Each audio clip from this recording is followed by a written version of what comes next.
Magandang araw! Sa video na ito, tatalakayin natin ang buod ng ika-20 kabanata ng El Filibusterismo ni Dr. Jose Rizal na may pamagat na Ang Nagpapalagay. Pag-aaralan din natin ang mga mahahalagang pangyayari, tauhan, tagpuan, talasalitaan, at aral, mensahe o implikasyon na matatagpuan sa kabanatang ito. Simulan na natin. Sa kabanatang ito, ipinapakita ang pagkatao at papel ni Don Custodio de Salazar y Sanchez de Monterredondo, kilala rin bilang Buena Tinta, sa usapin ng Akademya ng Wikang Kastila. Si Don Custodio ay kilalang personalidad sa lipunan ng Maynila na umangat dahil sa pagpapakasal sa isang mayamang mestiza at pagtanggap ng iba't ibang posisyon sa pamahalaan. Sa kabila ng kanyang kakulangan sa kaalaman at karanasan, patuloy siyang pinupuri at tinatawag na masipag, aktibo, at matalino dahil sa kanyang mataas na posisyon at pakikialam sa mga usapin ng bayan. Sinusubukan ni Don Custodio na hanapin ang tamang solusyon sa pamamagitan ng pakikipag-usap sa iba't ibang tao.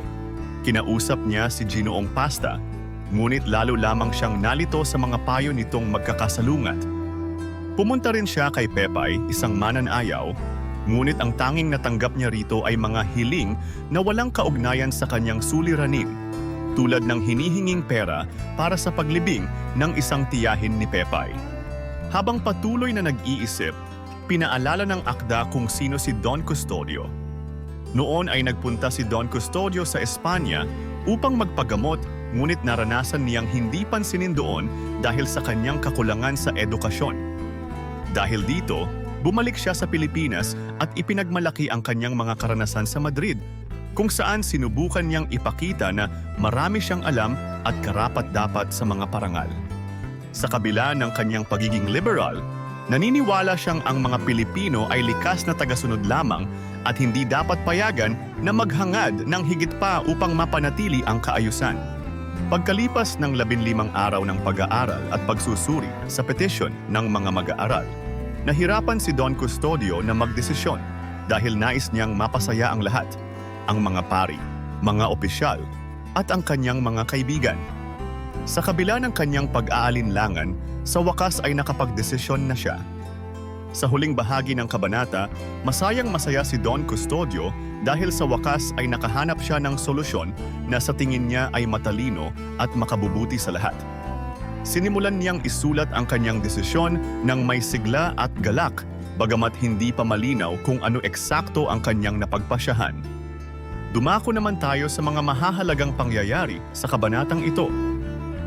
Inatasan si Don Custodio na maging tagapamagitan sa issue ng pagtatayo ng Akademya ng Wikang Kastila, ngunit nahirapan siyang magdesisyon dahil nais niyang mapaluguran ang lahat, ang mga pari, opisyal, at ang mga liberal. Kinausap ni Don Custodio si Ginoong Pasta upang humingi ng payo, ngunit sa halip na makatulong, lalo lamang siyang nalito sa mga magkakasalungat na suhestyon. Lumapit din si Don Custodio kay Pepay, isang mananayaw, ngunit imbes na makatulong sa kanyang problema, humiling ito ng pera at mga pabor na walang kinalaman sa usapin ng akademya. Nabunyag sa kwento ang personal na karanasan ni Don Custodio sa Espanya, kung saan naramdaman niya ang kanyang kawalan ng halaga at edukasyon, na nagdulot sa kanyang pagbabalik sa Pilipinas na may bagong pananaw ngunit mayabang na pagkukunwari. Matapos ang 15 araw ng walang katapusang pagsusuri, sa wakas ay nagkaroon ng masayang pagbubuo ng desisyon si Don Custodio na kanyang isinulat ng may sigla at galak, bagamat hindi pa malinaw kung ano ang kanyang napagpasyahan. Mga mahahalagang tauhan: Don Custodio de Salazar y Sanchez de Monterredondo. Kilala rin bilang Buena Tinta, siya ang pangunahing tauhan sa kabanatang ito.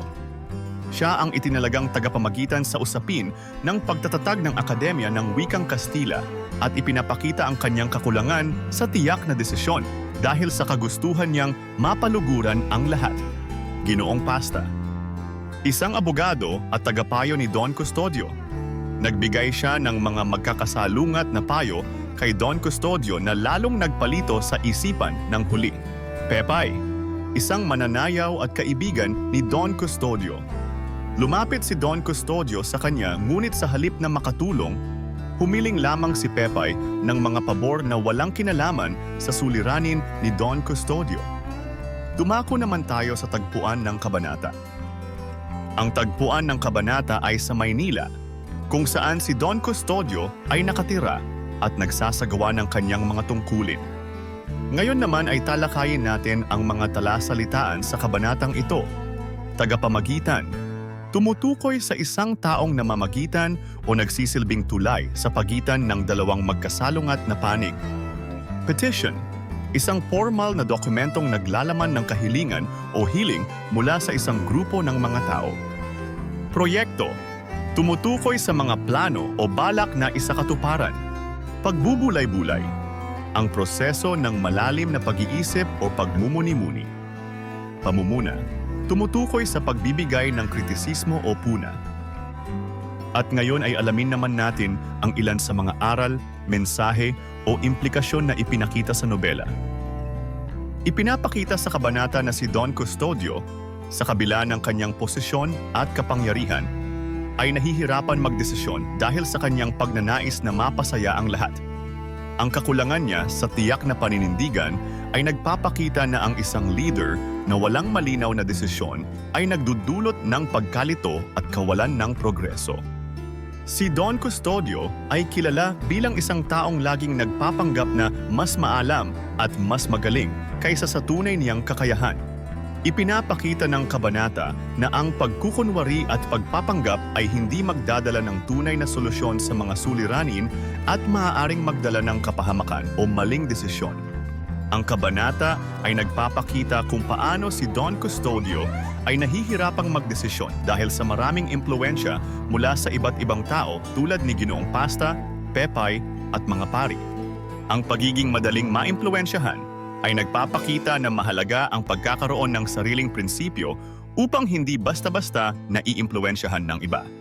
At dyan, nagtatapos ang ika-20 kabanata ng El Filibusterismo, ang nagpapalagay. Ano ang natutunan mo sa kabanatang ito? I-comment mo na ang iyong sagot. Inaanyayahan ka din namin na i-like, subscribe, at i-click ang notification bell para lagi kang updated sa mga susunod naming videos. Hanggang sa muli, maraming salamat sa panonood.